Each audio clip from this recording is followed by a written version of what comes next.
You are listening to KLRN Radio, where liberty and reason still reign. Hi, I'm Mike, founder of DollarShaveClub.com. What is DollarShaveClub.com? Well, for $1 a month, we send high-quality razors right to your door. Yeah, $1. Are the blades any good? No. Our blades are f***ing great. Each razor has stainless steel blades, an aloe vera lubricating strip, and a pivot head. It's so gentle a toddler could use it. And do you like spending $20 a month on brand name razors? 19 go to Roger Federer. I'm good at tennis. And do you think your razor needs a vibrating handle, a flashlight, a back scratcher, and 10 blades? Your handsome-ass grandfather had 1 blade and polio. Looking good, pop up! Stop paying for shave tech you don't need. And stop forgetting to buy your blades every month. Alejandro and I are going to ship them right to you.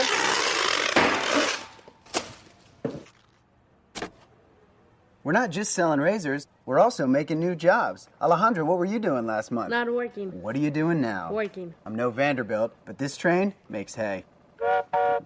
So stop forgetting to buy your blades every month and start deciding where you're going to stack all those dollar bills I'm saving you. We are DollarShaveClub.com, and the party is on. I know karate, I know jiu-jitsu, and drive like a gangster when I'm coming to see you, see you, see you, see you. Not to be a backseat driver, but can you say for sure you got the best monthly payment possible on your auto loan? Could it be that you might have gotten a better deal by shopping the loan at a few places and have a lower car payment? Next time, before you go car shopping, visit Communication Federal Credit Union first. Our auto loan experts will find you a perfect loan and get you the lowest monthly payment we can. Communication Federal, your auto loan experts. Restrictions apply. Federally insured by NCUA. My son was in the Army back during Desert Storm, but even then he wanted an MBA. He looked at a dozen schools, but only one offered the online education and flexibility he needed while he was in a tent in Iraq, Grantham University. Turns out that Grantham's been delivering affordable, relevant college and advanced degrees for over 65 years. Heck, if they can deliver a quality education to a soldier in a tent overseas, think about the flexibility Grantham can offer you so you can earn your degree too. It doesn't matter how complicated or full your life is, if getting a degree is on your bucket list, you'll want to do what my son did. You'll want to call Grantham. Find out how easy it is to get started on your education so you can check that college degree off your bucket list. Call Grantham right now, 800-910-1370. That's 800-910-1370. Flexible, affordable, relevant. Call 800-910-1370. Tired of paying outrageous prices for Viagra? Well, we have great news for you. Now you can finally get Viagra at huge discounts. Healthy Man allows you to save up to $500 on Viagra. Why pay U.S. pharmacy prices of $15 per pill or more when you can get Viagra for less than $3 a pill? Call today and get 40 Viagra pills for only $99. This can cost as much as $600 at your local pharmacy. You can't afford not to call us. If you want Viagra at the lowest prices, never pay $15 a pill pharmacy prices again. Get Viagra for less than $3 a pill. Call 1-800-516-7602 today and save up to $500 and get 40 pills for just $99. Healthy Man is fast, easy, and affordable. Operators are waiting at 1-800-516-7602 to take your call right now. Call 1-800-516-7602. That's 1-800-516-7602. Again, 1-800-516-7602.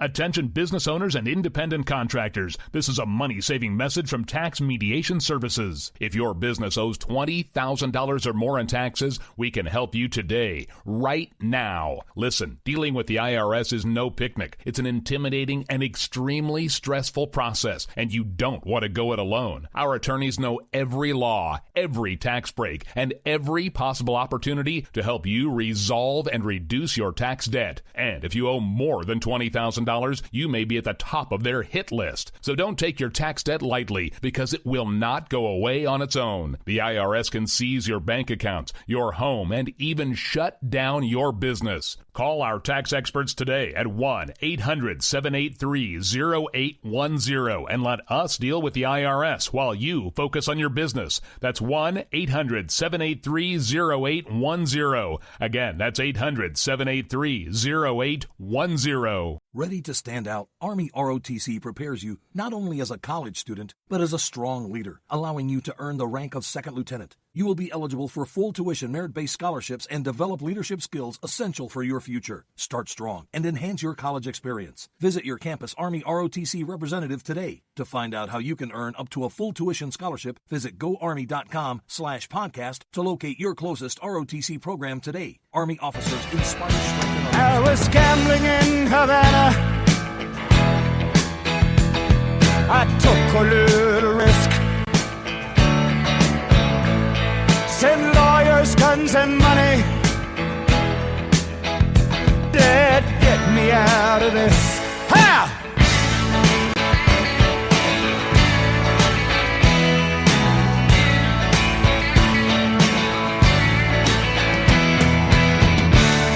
I'm the innocent bystander.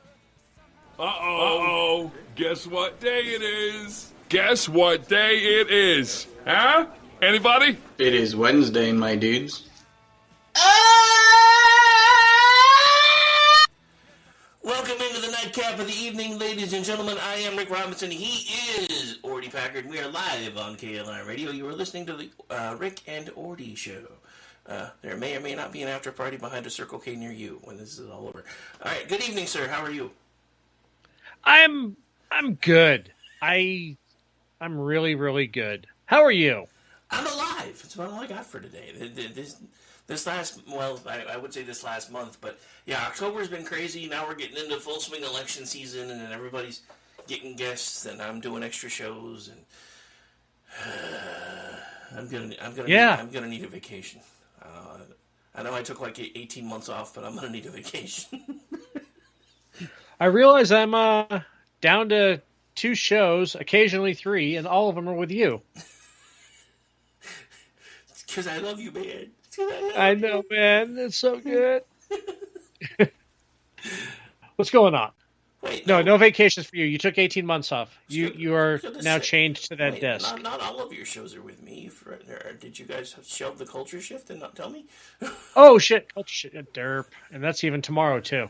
I was going to say, Pat's about to be like getting radio divorce papers and have no idea what the fuck's going on. No, I was thinking, because you know how I like always seem to just draw a mental blank on the toxic masculinity. Yep. I almost called it the man show, like I'm fucking Jimmy Kimmel or something. No, people actually like me. But yeah, so it's I just for some reason completely on culture shift. I liked the mask formerly known as Jimmy Kimmel during the man show days. I don't like him now. Just, anyway. But Well, no, that was just the girls on trampolines. Well, yeah, I mean, don't get me wrong. It had less to do with Kimmel and more to do with the follow the bouncing babies. But, anyway. I think Juggies. I think I actually made G blush earlier, which is interesting because he's usually the one making Aggie blush. Because when I made the joke about you and me both hanging out behind the Circle K, he's like, but not together, right? I said, no, there's the bro code. You never look each other in the eye during right. strangle. Yeah. He's it's kind of like standing next to somebody else at a urinal. You just don't do it. And I don't think he knew what to say for about 30 seconds. It's the first time I've ever actually kind of heard him flabbergasted. He's usually the one pushing other people's buttons that way. It was kind of interesting for it to happen to him. Anyways, so 4 hours of continuous radio. It's been a while since we've done this. Yeah, it used to be the fastest 4 hours of conservative commentary, and now it's 3, but 4 again. Yep. Occasionally it's 3 because, we have a rotating schedule lately, and every once in a while the people that are supposed to fill in on the off weeks are like, I got something going on. I'm like, people are going to start calling you imaginary again. Right. Dan is not real. Anyway. But no, so, so what's going on in your world, man? Because they heard most of what I've had to say in the first hour, because I opened this can of worms. Hold that thought. Wait, I still have thoughts? I can't hold them. I have a colander in my head. Right. The the last 5 days, we'll call it, have been absolutely spectacular. Twitter is fun again. I mean, it's not entirely release the hounds fun yet, but, I haven't been suspended for calling people retarded, and Elon Musk is trolling everybody, and it's fantastic. I have to admit, watching Elon troll and actually respond to people has been kind of hilarious, because the other owners never did that, except for the little circles. Well, the other owners didn't own any stock in Twitter either, so, why would they use it? This is true. But, okay, so if you're not on Twitter, congratulations. But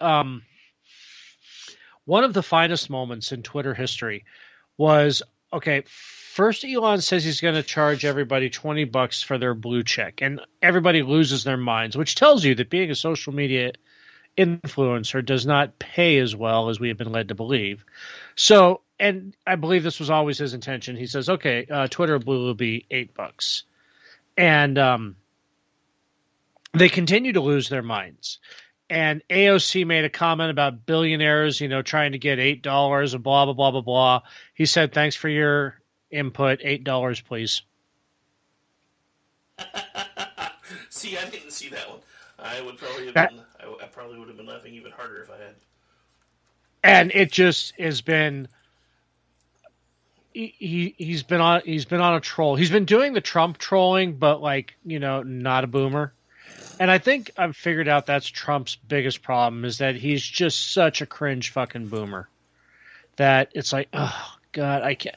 I want to appreciate your trolling, but I just appreciate the fact you are. I don't know. I mean, honestly, at his age, being able to troll the way he does is actually kind of impressive. Still cringy, but impressive. Yeah. I'm just saying. Well, I mean, if you're going to have a boomer troll, that's what he does a pretty good job of it. But that's like Facebook trolling. And that's actually, so that's actually trending right now. Elon Musk is a troll. Duh. Well, no shit. But here's the thing, though. You're on his platform. And as we always said, with Twitter, anything that's free on the internet means that you are the product. And the people who are mad at Elon Musk being a troll, you're still the product. This is true. This is very, very true. Because while you're there raging against the dying of the light, Coca-Cola still has their ad in front of you. Not me, because I use Brave, but you other people. You people who don't use Brave. Completely true. Yeah, honestly, at this point, after some of the stuff that I have found out over this past week, if you are still using Google at all, and yes, I'm talking to myself at this point, you need to get rid of that shit like now. Because the only thing I use Google for is, for some reason, every other browser cannot find memes that I know exist. So I have to go to Google and search for the memes there.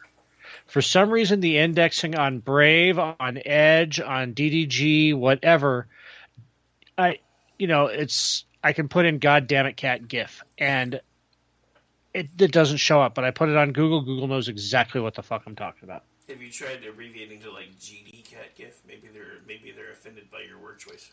No. Yes, because everybody knows that Brave are the big, yeah. So. Hey, I'm just saying, if it shows up there, not any of them, I'm just saying maybe they have it listed differently somehow. Well, here's the problem: is that by default, all browsers not Google Chrome use Bing as their default search engine, even though it's Brave search. All it is just a shell over. Oh my god! Bing. It's an overlay over Bing. Oh my god. Yeah. Bing is All right, Brave is getting better. I mean, they're starting to teach. They started out with it as the core, but it's learning. Its algorithm is learning. It's still pretty new, so I cut it some slack. But yeah, at its core, it's still Bing. Ew. Oh, sorry. Microsoft Bing. I don't know. Anytime anybody says Bing anymore, I think of Nosferatu. Whenever I think of Cameron Bing on Friends, I don't know why. Yeah, one of the characters on Nosferatu's first name was Bing, so anytime anybody says Bing, I hear the dude that played Spock in the reboot movies who plays the bad guy in that one saying, "Bing, what are you doing, Bing?" I'm like, oh my god. Anyway, that show was weird. It didn't last very long, but it was weird. But Friends? No, Friends lasted forever and should have. Yeah, I was gonna say that lasted too long. I was gonna say Friends lasted forever and should have died in a fire. Yeah. Although I have to admit, my youngest daughter got into a Friends kick about a year and a half ago because she found it on HBO Max and we started watching it together. It was kind of fun watching it with her because she was like, "Oh, this is what life was like when I was little." Yes, it is. Yeah, my ex-wife loved Friends, so by the transitive property, I had to watch Friends too. Why is that always the case? Anytime you're married, dude, if there's anything you want to watch, if she wants to watch something else, she wins. Yep, Odo had a great line about that in Deep Space Nine. He was talking about the complications of coupling. He was like, "You want to listen to Klingon opera? She wants, or no, you want to watch some sport? She wants to listen to Klingon opera. So you spend your evening listening to Klingon opera. You want to go out to dinner? She wants a nice." So by the time he goes through all these scenarios, by the end of the night, you're sitting at home miserable listening to Klingon opera and hungry or some shit like that. I'm just like, okay, it was a pretty good analogy of how you give up all of your will. Well, I mean, that's the thing though. That's what we're told that we're supposed to do. Because society has this whole crazy idea of happy wife, happy life, and I'm sorry, I've tried that approach twice. If I get married again, and it's going to be a huge if, it's going to be happy spouse, happy house, or they can get the fuck out. Because it's two-way street time, because I've spent 2 marriages trying to give everything I had and have nothing to show for it now. So, I'm not playing that game again. But you got the... Yeah, you got nothing. Getting back to the Elon Musk thing, though, going along with his trolling of AOC, while she's bitching about the $8 for Twitter, he posted a picture of a sweatshirt from her campaign website for $58 in periwinkle. So, you know, and Chef Andrew Gruel comes in behind that saying it was $50 before the $8 charge. Oh, that's nice. She's added the upcharge to her website. Yeah. So it's just, I mean, everybody's getting, this is what I was saying. Twitter is fun again. People are not afraid. I mean, they are. They can still be canceled. They can still have, you know, but the thing is that it's not like, you know, for some reason, it's like not walking on eggshells anymore. Well, I don't want to say I'm entirely hopeful because he had a meeting about, you know, hate speech and everybody, you know, with a bunch of people today, and everybody at the meeting was leftist or Marxist. And like, whoa, the Bush Center was there. Yeah, like I said, leftists and Marxists. But, yeah. Yeah, honestly, things have been so busy at work, I haven't really been able to keep up very well with everything that's been going on. Plus, I've been kind of focusing on all the crap that I've been uncovering about Google. Because, you know, social engineering elections is not good. Just saying. Right. Not good. But, yeah, so. And everybody keeps... Sam, in one of the groups that we're in, and a few other people have asked me, why in the world did we start having so much trouble in 2020? So in case any of you that have asked me that question today are listening, let me try to explain. Google has been doing these social engineering projects for about a decade now. They got all the kinks ironed out after 2016 when the election didn't go the way they wanted to, and they've been ramping it up ever since. So the thing you need to realize is when they can control everything that you see, every search result, all the ad suggestions, even whether or not you get to see their, supposed Good Samaritan get out the vote homepage or not, then basically they are finding ways to influence your decision making.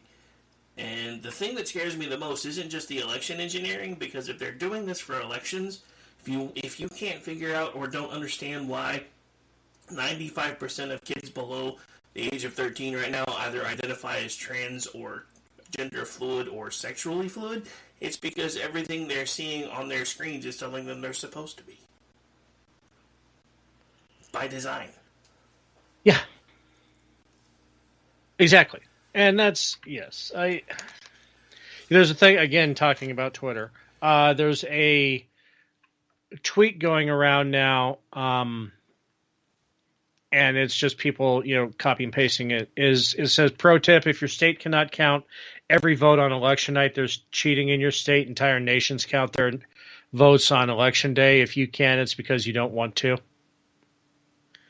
And yes, before 2020, we had no trouble. Oh, the COVID, but, and all the mail-in ballots. Okay. Bullshit. Bullshit. The Scantrons are that fast. It's not like they're scanning all 41 million votes in the state of California out of like 5 machines. Every county is doing it. Every county has more than enough machines to do it. It can be done. There's no reason it cannot be done this time because there is no COVID. I worked the election in the middle of COVID when everybody had to wear their masks and their face shields and social distancing and everything else. It was a goddamn fiasco. I get how bad that was and why everything took as long as it did. We don't have that this time. No, sorry, I just realized I was still muted. I pulled an Ordy. I was like, I'm muted to keep from yawning and then forgot I was still muted. All right, so, but no, I agree completely. I mean, I do honestly believe that the COVID policies had some influence in why 2020 swung as wide as it did, but a lot of it is the social engineering practices that they've had. Sure. I mean, because, and this is the part that I'm trying to make people understand. When you have places like Facebook running entire election polling places in places like Wisconsin, this is bad. When you have Google suppressing emails from the RNC covertly because they look like they went out, but they never made it to the other end, so nobody knew there was an issue. This is a problem. And when you have a sitting liberal talking with Tucker Carlson who says, look, don't get me wrong, I'm not a conservative. I like the results. I'm happy with the results. I'm just not happy with the fact that it's one company engineering these results. Because that's just it. If you think your ideas are better than mine, then let's have then let's have them. Let's have an honest, open debate and an honest and open election and see whose ideas win. And the thing about it is, if you really want to stop and think about it, yes, there had been election shenanigans since the moment there were elections. I'm not saying that. The issue with the election shenanigans is, occasionally one side gets a better deal than the other, gets a better threshold, foothold, whatever you want to call it. But the other side is still doing their own version of election shenanigans, which does help balance some of it out. When you have somebody like Google picking a side, and they're like the worldwide 92% of search results are done with Google. Worldwide. They've picked a side, and we ain't on it. Oh, no, it's like we are the carbon they want to reduce. Exactly. And for those of you listening, they're like, but I'm like, I kind of think what that other guy thinks. I like the results, so what's the big deal? So what happens when the group that's getting you the results that you like for now moves even further down the road and leaves you behind and then starts engineering those results that you don't like anymore? This is the same thing that I have said for years. If you don't like First I came for the conservatives. Yeah, well, yeah, exactly. It's kind of like it's a paradigm shift to what I've always said, where just because you like something when your side gets a turn, don't be pissed off when the other side finally gets a turn to use it because you brought this on yourselves. Even if it's the same side, eventually that side's going to shift. I mean, how many people are looking at the Democratic Party of today that were Democrats in 90s, early 2000s, like, I don't recognize my party anymore. So all y'all cheering it on right now in 20, 30 years are going to be like, what have we done? And I'll be dead, so it won't matter. Just saying. It's like I said about another thing today is that it is the Civil War they want to keep pushing for is going to be extraordinarily fast because not a fucking one of them knows how seeds work. So, and that includes Google Tech. So this is the scariest thing about them pushing these kind of ideas. Everyone who is pushing for this, let's bring the economy to its knees. Let's do this. Let's do that. All of them live in a razor-thin ecosystem. One thing goes wrong and they starve. And I don't think they realize how dangerously close to that point that we are, because at this point they're forecasting we're going to be out of diesel before Thanksgiving. See, but I'm not hearing that on my, and I work in that industry, so I'm not hearing that on my end as a consumer of it yet. The gas stations that I get gas at, they say no, that's not affecting us. We're not seeing that. I don't. Like I said, I only know what I'm starting to hear rumblings about, so I don't know. Sure, it may not have trickled out this way yet, and I know that there is a diesel shortage in the Southeast. So I'm just saying, in the Southwest, we haven't heard that yet. Well, part of what concerns me is even the Biden administration has come out and said that basically if they have to tap the diesel reserves, they have enough for less than 2 months. Oh, sure. And this is a problem of their own creation, and they're going to pay for it next week. One can only hope. I just don't see it going any other way. If I'm being honest, I really don't either. I just don't want to jinx it because, like I said, sure. you know me. I'm a political wonk. So when all these polls started coming out, and I started seeing all these places where 3-4 weeks ago they were showing nearly double-digit leads for the other side. Now all of a sudden they've gone from dead heats to holy shit. And then I started looking at the mechanics of the polls. Because, there's always been this thing where the closer it gets to polling time, the more accurate the results are, because that's when people start paying attention to the underpinnings of the polls, and that's exactly what's been happening here. It didn't happen as much in 2020. They kind of ran rampant with that stuff because everybody was too concerned with whether or not we were going to be alive the next day to really dig into polling too much. But some of these polls that, say in Georgia, where they had Warnock up by, at one point, I believe he was up as high as plus 11. They had to sample 17% more Democrats to get to plus 11.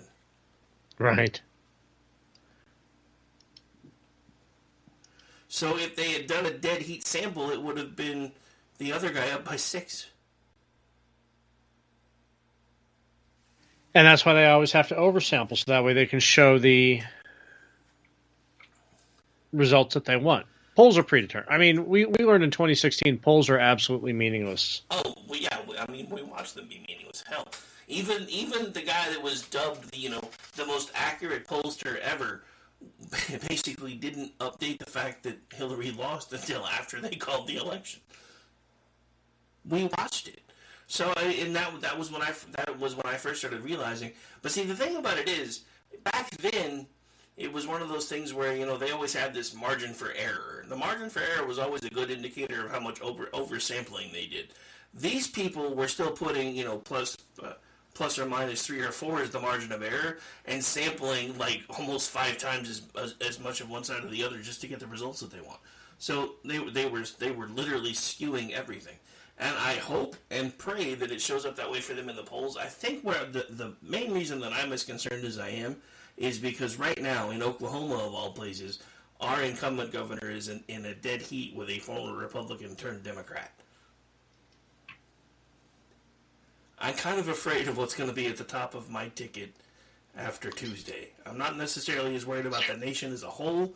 I am kind of worried about the governor race here, because nobody really wants to talk about the fact that with all the gambling compacts and everything else, the tribes actually kind of run this state behind the scenes anymore, and he's pissed off every single one of them. So I'm kind of scared.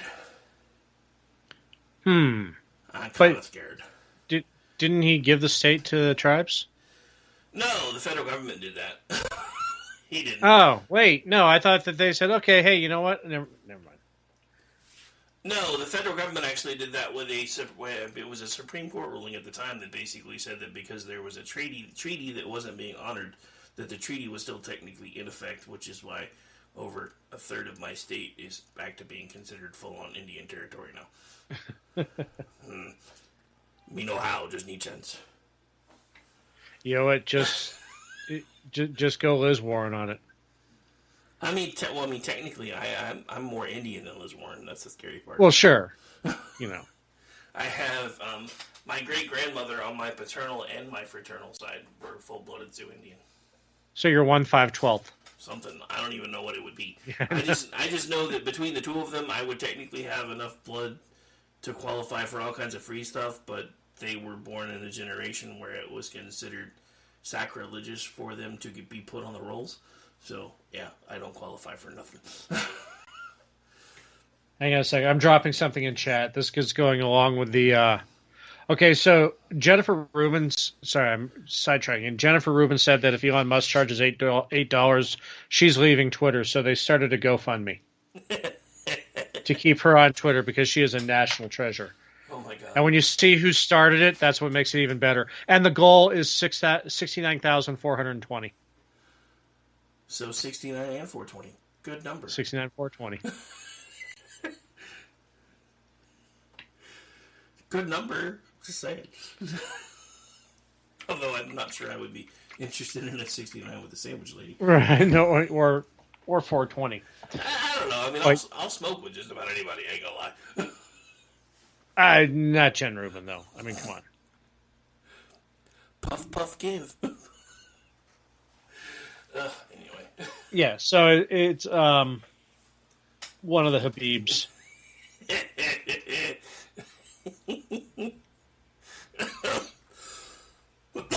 They got $52. You know what? That don't laugh at that. That's 4 months, and it's only been going for a little bit.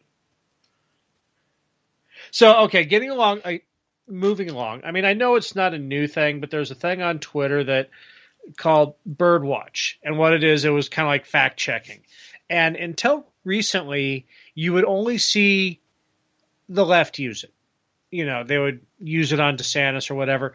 But twice in the last 2 days, it's been used against the White House account.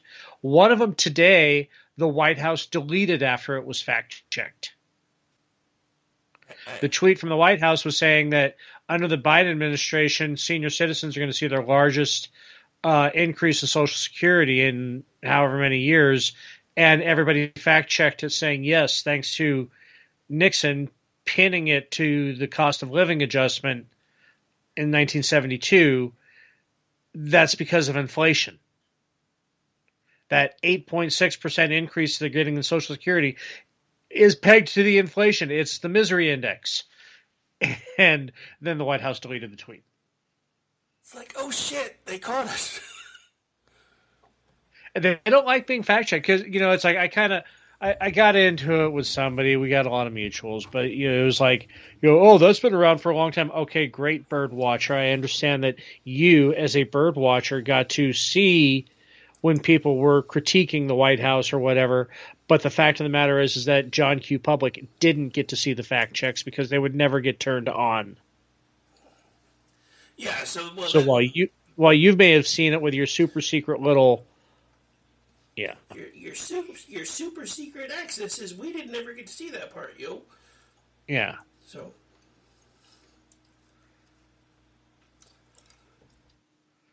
But yeah, good fun all around. I mean, it's just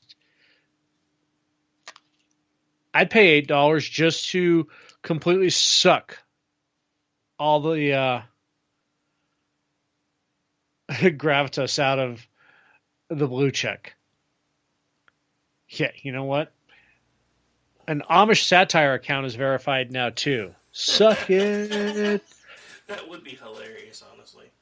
I'm not even going to lie. That would be funny as hell.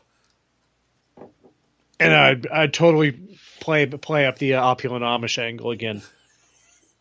I mean, the thing about it is, at least then it wouldn't be arbitrary anymore. If you're willing to pay for it to get verified, who the hell cares? Right, and that's the whole thing. Is, you know, Elon Musk basically said it's, you know, the elites versus the peons.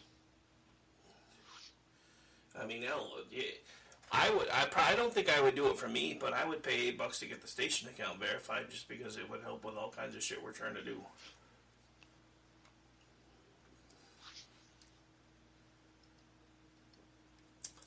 I'm just saying. Yeah. Get the account verified. Yeah. But that's been the thing for so long. That's why I was honestly surprised when Brad actually got verified. I was like, you know what? They must realize that the writing's already on the wall if they verified Brad, because for the longest time they weren't verifying anybody on the right. Like, nobody anymore. Sam's been trying for as long as I've known her. They've told her, you're not the kind of person that we verify. What's that? Successful? Popular? In the news? You're just bad. You're just mad because I have boobs. Right. Just like us. You're too toxic for Spotify. Don't judge me because I have boobs. No, but no. And, and again, don't get me wrong, I really hope that there's lots of good news nationwide on Tuesday, because, by God, we need it. I thought it was funny that Tim Kaine, of all people, was like, there's something my granddaddy used to say, if you want to be in forward, or if you want to go forward, put in drive. If you want to go backwards, put it in reverse. So this election, you need to make sure that you vote D for drive, so we can go forward. I'm like, yeah, but from where we are, if we go forward, there's a cliff like 2 feet from you. Yeah, my reply to that is we can't afford the fucking gas. Yeah, I know, I saw. I was dying. It doesn't matter where you're trying to go if you can't afford to put gas in the car. But, so, and I don't remember if we talked about this yet or not, but this is probably one of the biggest things that kind of ticked me off over the GDP numbers that came out towards the end of last month. Because, Biden's taken a victory lap because there was an actual growth of like 2.4% in the GDP. And the only reason there was is because he tapped so much of our oil reserve and then started selling it. Because if you look at the numbers, it was our exports that drove everything up. Our biggest export during that time frame was from our oil reserve. Which means... Right, no, exactly. Yeah, selling off our strategic reserve increased the GDP 2.4%. Hooray. Well, so this is the part that pisses me off, though. If he was able to do that by tapping into the strategic oil reserve, imagine how much better of a position we would be in right now if we were still energy independent enough to be selling off our oil like we were under Trump. Right.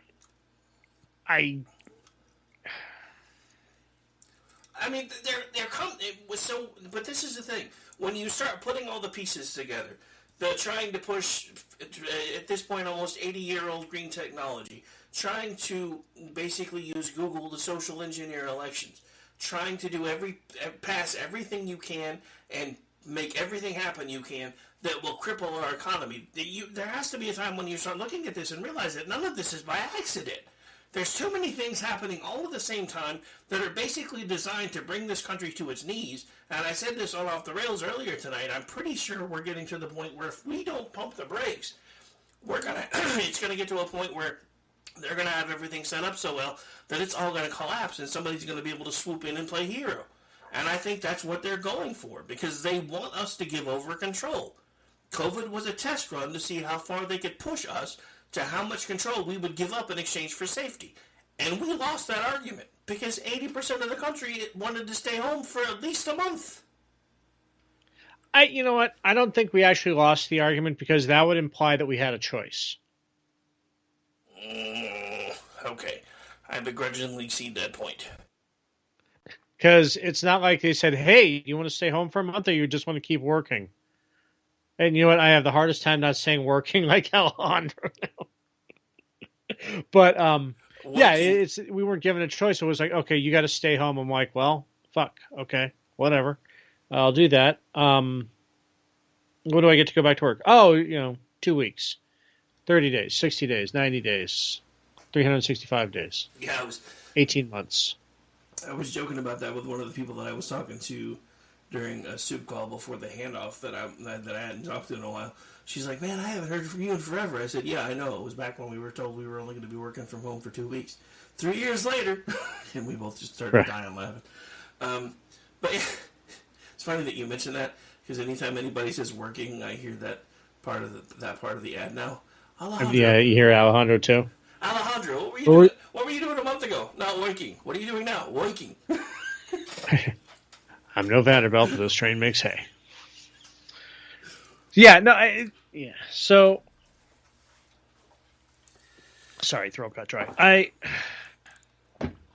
I can't say that we were given a choice. So they may think that they got a mandate because we didn't actually come out with torches and pitchforks that time. I think you're going to be hard pressed to get people to stay home. So, okay, now that everybody has seen the after effects and the gaslighting afterwards, with those people saying either no, I wasn't in favor of the shutdowns when you totally know they were, or B, they're finally starting to say, yeah, you know what, this kind of fucked our kids up. They got that one run. They got that freebie. I don't think they get another one. Well, they would actually have to be bodies laying in the street. I mean, literally bodies laying in the streets, like after net neutrality. For everything's been so hectic over the last few years. I kind of forgot about net neutrality and how we were all going to die. We were all going to die, but no, honestly. And Trump tax. Now that you mentioned it, though, I think you may be right. Only because a lot of what they tried to do when they tried to make us stay home backfired, because you had parents that hadn't been paying attention to their kids' education for most of their kids' education, who got a behind the scenes peek when they were watching their kids get their education on a laptop and teachers are breaking out dildos and everything else. We're like, what the fuck is going on here? What is this? What class is this again? Getting called domestic terrorists for going to a school board meeting. Dude, I literally know of somebody. It was a story that I don't remember what state it was in. It was either Texas or Missouri. A teacher called a cop on a student's parents because the student had their laptop set up, and just barely in the frame of the camera was a gun rack. Right. So the teacher, when they were on lunch, called the cops. And the cops did a welfare check while the kids were at lunch. Because the teacher saw a gun rack. Are you kidding me right now? I mean, no, that totally tracks. That comports entirely with my headcanon. It's just... But you see, and that's the thing, though, is that they got their taste of authoritarianism. And on the whole, most people realized they didn't like it. And only those people who really just want to be societal sponges in the first place, or as we like to call them, home. sheeple. Yeah. Or as we is the people who rally for UBI. Those are the same people like, no, we must stay home again. You just want to kill grandma. And what's funny is, I'm drawing a blank on who it was that got called Grandma Killer. I was just thinking about her. She just tweeted something today, and I forgot her name. Anyway, she was talking about it, and it's like, yeah, I was right. That zoo I went to that you all called me Grandma Killer for, they now no longer have the funds to be able to do their conservation projects. Their educational programs have been cut by drastically. And the zoo, basically the point she was making is the zoo is almost in complete failure. Oh, this is not good, because, in Venezuela, when things got too bad, that's how they still ate. They broke into the zoos. Right. You can't let those animals loose. Zoos go belly up, we're toast. Yeah. But no, dang it, I had a thought, now I lost it. There is no toast either. No toast? But how am I supposed to make my toast points? Toast points and avocado toast.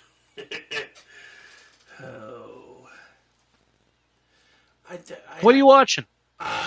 What have I been watching? Oh, well, I decided this last month was the last month for Dish, so I've requested my recovery packs and disconnected the services. So I've been watching a lot more streaming, which I've been watching most of anyway. So just for giggles, I started rewatching the original How I Met Your Mother, because How I Met Your Father's fucking stupid. Right. Actually, I don't know. I've always kind of had a thing for Allison Hannigan, so can't help it. Sure. That and Colby Smulders. I mean, come on now. That's that was what's her name from Buffy, right? Yeah, the redhead. Yeah, the ginger. Yeah, The ginger. the lesbian ginger. Hey, I don't care. Right. I do not discriminate, man. I do not discriminate. You know, it's like I have the hardest time to, it's like when I see Felicia Day, I'll be like, oh yeah, I that's right, I don't like her anymore. I can't. Sometimes their social media presence is so annoying that it just turns the hot into like the chick from Army of Darkness. You found me beautiful once. You got real ugly. I read your tweets. Well, also, Twitter is one of those things where, because you have the guys crazy versus hot scale. Yeah. Twitter's one of those things that can push them really quickly, really far, way past the breaking point for that scale. Right. You find the unicorns in the no-go zone real quick. Yeah. It's funny because I was just watching an episode of that earlier today, show earlier today, and he was actually talking about that, and he actually had names for the line and everything. They were named after women that he had dated. He's like, you have this zone, which is the line. You have this zone over here, which is based on this person. And then if they're way over here, this is based on this person, and you don't ever want them to be over here. And this right here doesn't exist. That's a dude. But yeah, so as I like to say it, Twitter will be one of the things that will quickly push a woman to pass the Rubicon in the crazy hot scale real fast. Oh yeah. Some men are listening to this going, what the hell is the crazy hot scale? So, in case you're new to the world, the crazy hot scale is basically a correlation between how pretty someone is versus how crazy they are. And it's an ascending scale, and basically the further up the scale they are, as far as being pretty, the more crazy they have to be. So, but the point about it is, if you get to the point where the crazy outweighs the pretty, then they pass the crazy hot scale to the point where you don't want to be anywhere around them because you're probably going to get stabbed in your sleep. Yeah, that's the no-go zone.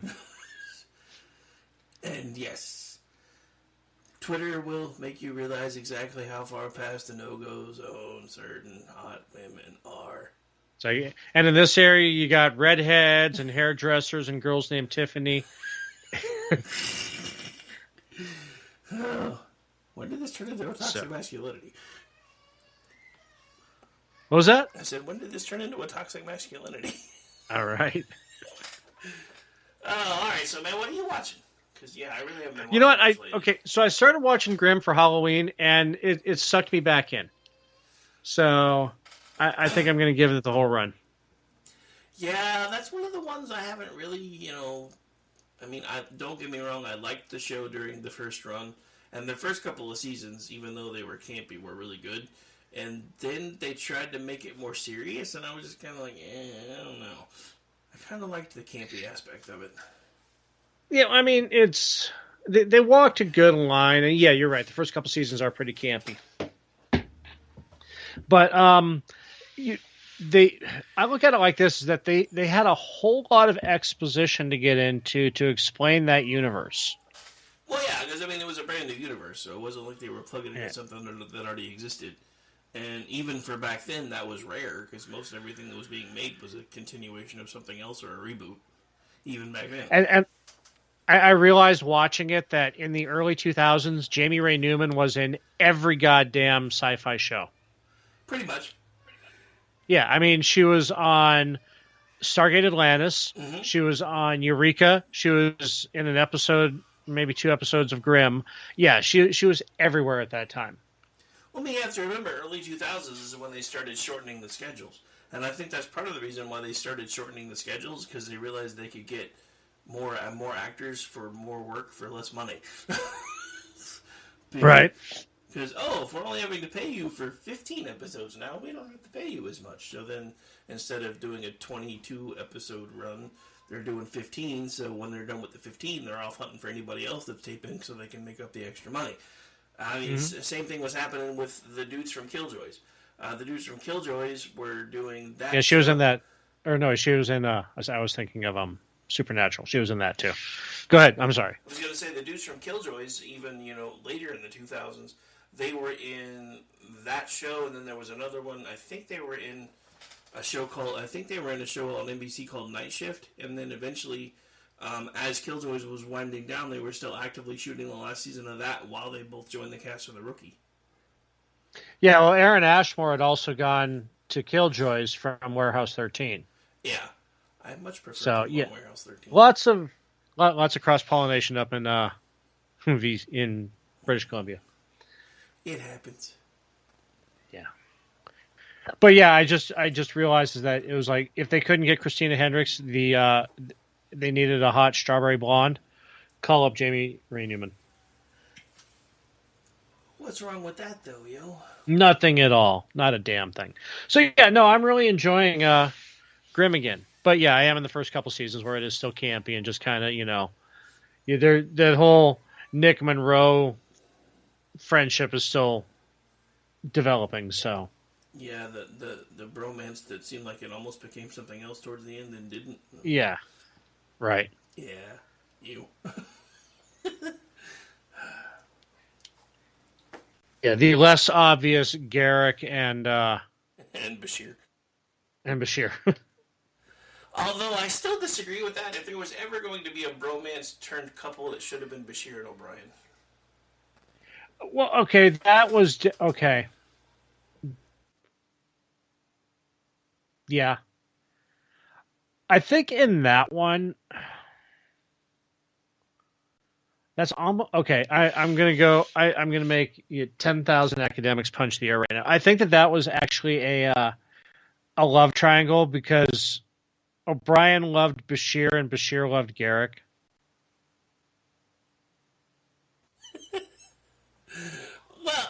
Well, here's the thing with that though, because O'Brien loved Bashir, Bashir loved Garrick, but at one point O'Brien got the hots for Kira while she was carrying him and Keiko's child. Right. So O'Brien was just a whore. I mean, he's Irish, okay. so it's kind of a given. I'm sorry. Still.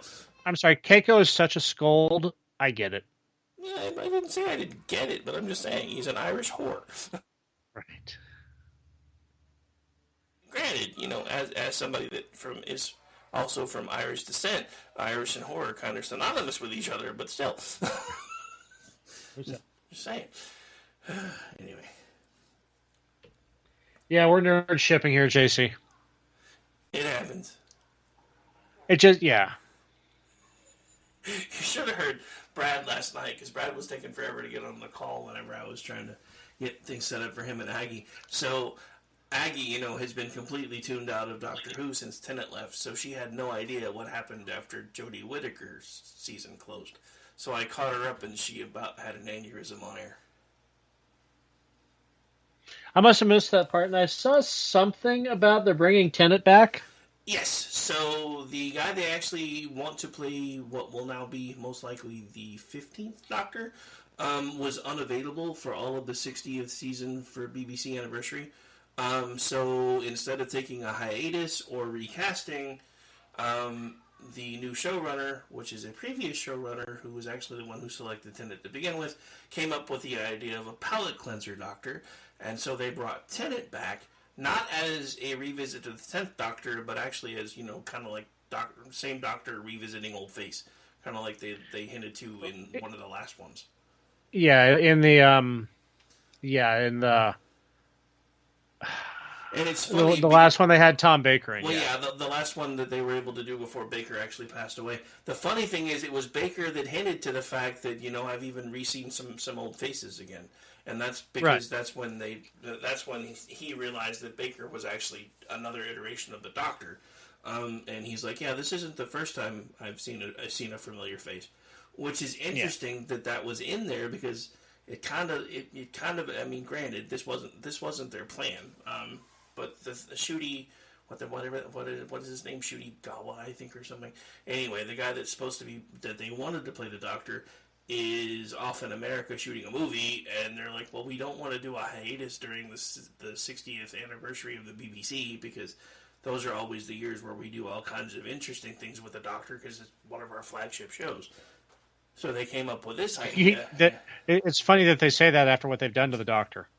Well, and I get that, but at the same time, I honestly think it's a smart idea. I mean, I know a lot of people are pissed, but I think it's a good idea because it will serve as a palate cleanser to basically wash away the aftertaste of the Jodie Whittaker era.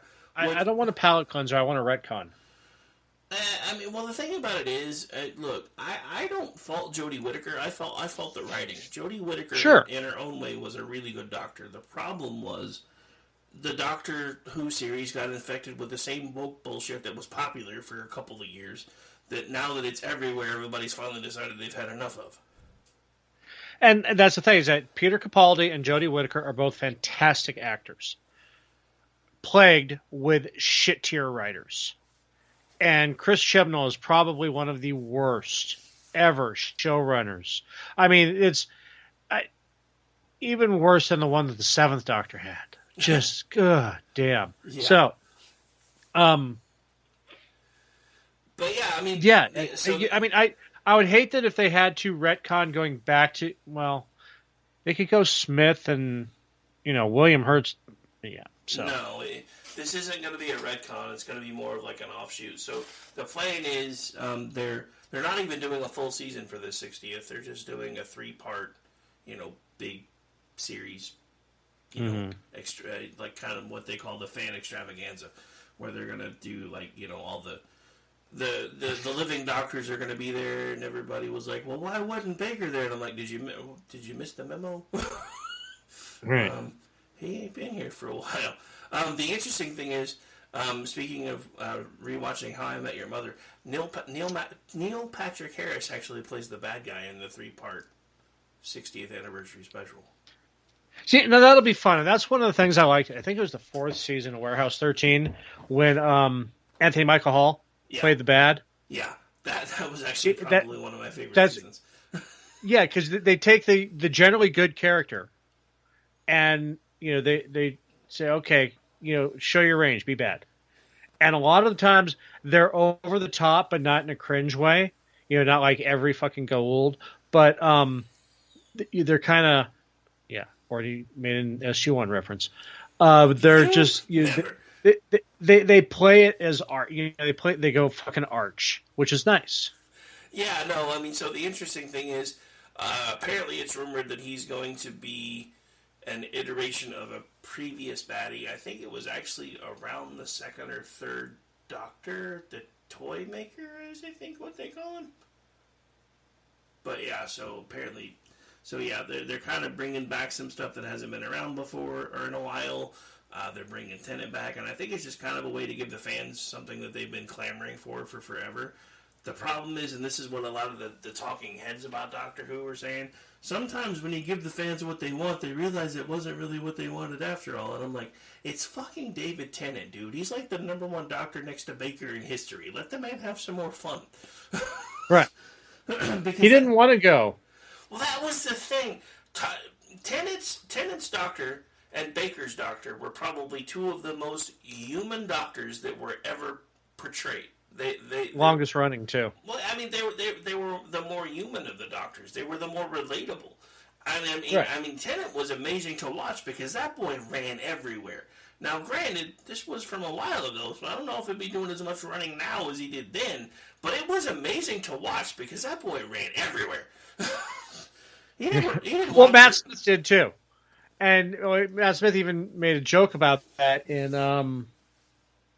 Demon's Run episode when a good man goes to war. Is like, man, didn't we run? And one of the characters is like, well, you've met the Doctor before, yeah. What was he like? He said run. He said it a lot. Forgot about that line. That's funny. But yeah, so I mean, I'm honestly kind of looking forward to it. I'm a little bummed that they're only doing they're doing just the 3 major specials for 2023. But I mean, at least we're gonna get some Doctor Who, and at least it won't be, at least it won't be the shit we've been putting up with for the last 4 years. I really feel bad for Jodie Whittaker though, because I think she could have been a much better Doctor than she was, if by the time she got the part, for some reason, most of the people involved with it seemed like they had given up on it. Okay, what would totally redeem Jodie Whittaker in a lot of people's eyes is if she actually said that. But unfortunately, she was very loyal to Chris Chibnall for reasons that pass understanding. So, Well, I mean, she's always going to have that taint. So I will say this from the outside looking in: you're not always going to understand somebody's justifications for doing what they do, and that's actually been something that I've been dealing with for people from the outside looking in, even in my own life, who don't understand some of the choices that I've made since my ex decided to up and leave. And I keep telling them, it's not for you to understand. I'm being loyal to the people that I feel deserve it, and I'm doing what I can to teach people about what I've gone through. Because when I started talking to people about it, even if they weren't doing so publicly, they were reaching out to me privately and saying, thank you for putting that kind of stuff out there, because now I know somebody else is going through the same things that I am. And this is something that I've been telling a handful of people that have just been all up in it and just telling me that I shouldn't be doing things like this and I shouldn't be saying things like this. And I'm like, look, you guys aren't here. This is no different than anything else that I do. Anything that I do, from the radio work to my day job to being an ordained minister to even doing this, is ultimately designed or becomes a thing where I see it as a chance to help people. It didn't start that way. It literally started as I felt like I needed to get this shit out because it was eating me up from the inside out. And the more I talked about it, the more people were reaching out. Most of the time, if the guys were reaching out, it was privately in DMs or whatever. But they're like, oh my God, somebody else who understands. And it's like people from the outside looking in that didn't understand it just kept coming at me sideways. And I'm like, it's not for you to understand. So I kind of understand Whittaker being loyal to him because there may be things going on behind the scenes that we never got to see. Like, I'm pretty sure he's probably the biggest reason she got the part in the first place, besides Tennant. Sure. So I can see it to a point, even if it doesn't make sense to us. But that's also just who Jodie Whittaker is. I mean, you know, I've watched interviews from people that have worked with her before, and she's genuinely a nice person, which is rare for actors and actresses. Right. So, but anyway. Yeah, going with the chat real quick. Rose kind of annoyed me. I mean, I liked her. She was good enough in the Tennant years. I didn't like her so much in before with Eccleston. But yes, and Clara Oswald was absolute smoke show. But in between those two, you have Karen Gillan. So, but yeah, it's Clara Oswald. She's considered one of the, while attractive, one of the more annoying companions, and she kind of was. But I can forgive a lot because that ass. Well, it wasn't just, I mean, for me, it wasn't really that she was annoying. She had a really complex storyline that didn't wind up coming completely together until one of her last episodes she was involved in. They had to bring in Mazzy Hirona from Game of Thrones, who had an even more complicated storyline than her, for them to go riding off together. Well, you know, what are you going to do? What are you going to do? No, Mazzy Hirona was a fucking senator from Hawaii. Who's the one from Game of Thrones, the one who played Arya? I'm not sure, to be honest, but I can probably find out. No, I'm sure JC will let me know. Probably. But yeah. And you just threw me off by throwing in Karen Gillan. I can fix Clara. Dude. Cara Gillian. Oh my God. I know, right? Oh my God.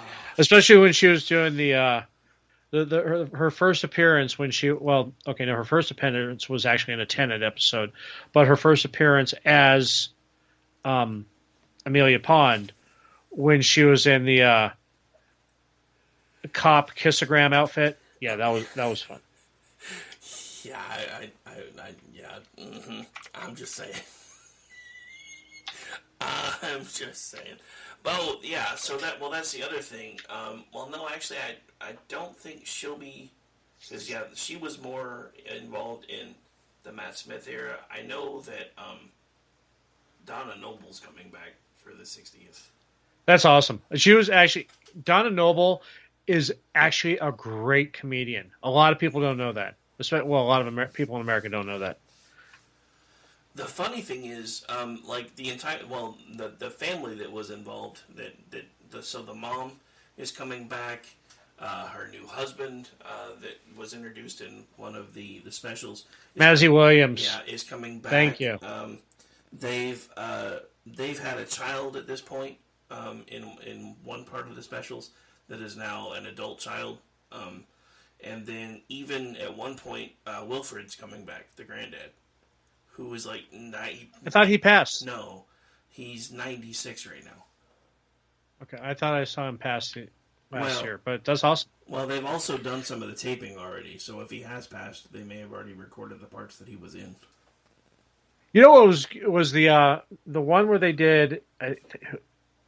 Yeah, it was a Donna Noble because that's when she became the Dr. Donna. The one where they had like it was a Tenant, but they had Rose, Donna Noble. They had Jesus Christ, Martha Jones. And they had all of Mickey and all of them. They had Sarah Jones. Yeah. Jesus Christ. You know the one I'm talking about, where the Daleks brought all the planets together. Yeah, no, I know which one you're talking about. Yeah.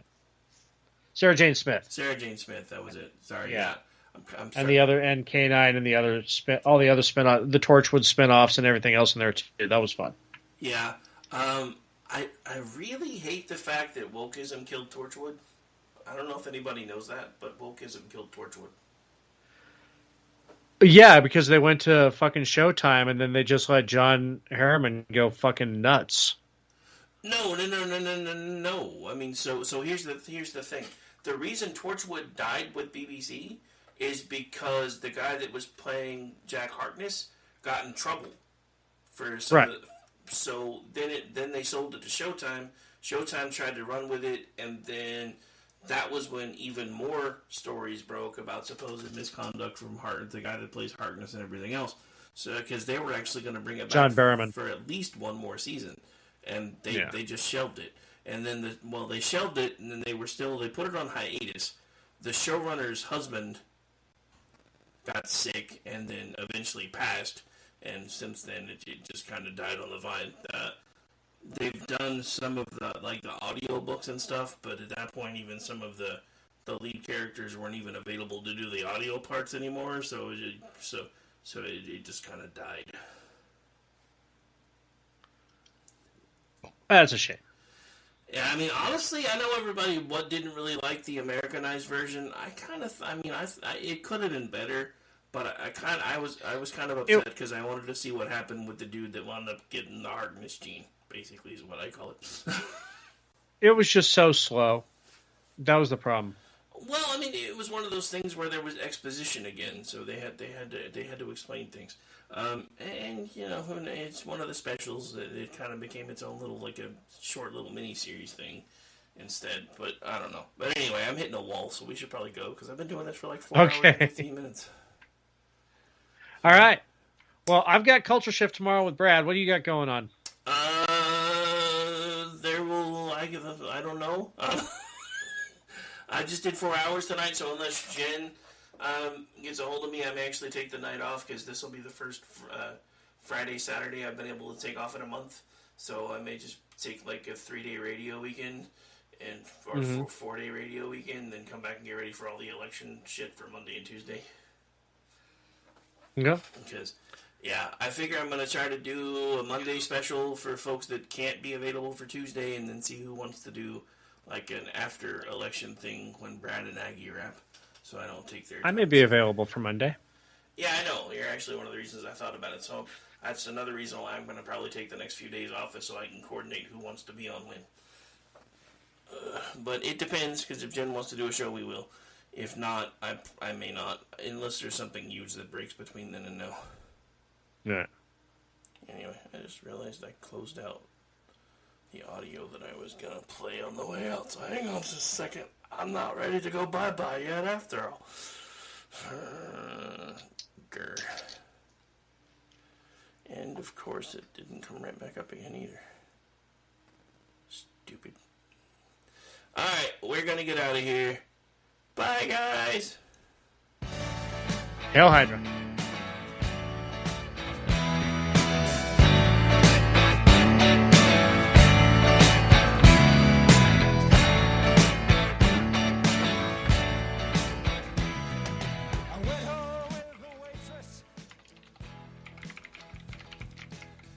Mary redeemed a $50,000 cash prize playing Chumba Casino online. I was only playing for fun, so winning was a dream come true. Chumba Casino is America's favorite free online social casino. You too could have the chance to win life-changing cash prizes. Absolutely anybody could be like Mary. Be like Mary.